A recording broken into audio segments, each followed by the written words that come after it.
Rickshaw taxi चालकांनी जी मागणी केली होती, काही लोक त्यामध्ये संभ्रम निर्माण करण्याचा प्रयत्न करत होते, तर जी 12 ऑगस्ट 2026चा जो कायदा आहे त्या कायद्याचं पालन सगळ्यांनी करावं.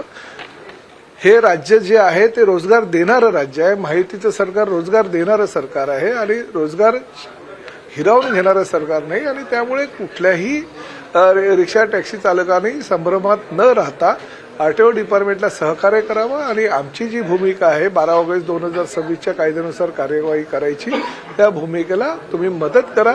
आम्ही सुद्धा तुम्हाला जर मराठी भाषा शिकायची असेल तर कोकण मराठी साहित्य परिषद आणि मुंबई मराठी साहित्य संघाच्या माध्यमातून मराठी भाषा विभागातर्फे मराठी शिकवायला तयार आहोत. मुख्यमंत्र्यांनी काल या सगळ्या संदर्भात एक भूमिका घेतली. त्यांनी म्हटलं की रिक्षा चालकांना मराठी शिकायची असेल तर आम्ही मुदत वाढ, मुदतवाढ जी आहे त्या कायद्यामध्येच आहे.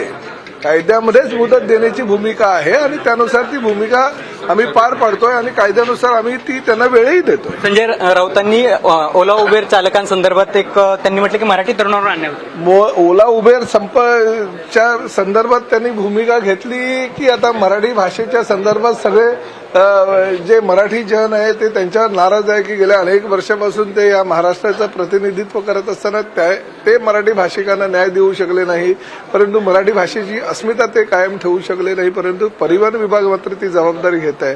त्यामुळे त्यांनी तशा प्रकारचं पत्र दिलं असेल तर नाही. ते बघा, त्यांनी जर उद्या मला सांगितलं की प्रताप सरनाईक यांनी मला भेटायला यावं तर मी त्यांनाही भेटायला जायला तयार आहे. सामन्याच्या कार्यालयामध्ये सुद्धा भेटायला जायला तयार आहे आणि भांडुपला जर ते त्यांच्या घरी बोलवतील तेही मला घराचा पत्ता माहिती आहे, मी त्यांच्या घरी जायला तयार आहे.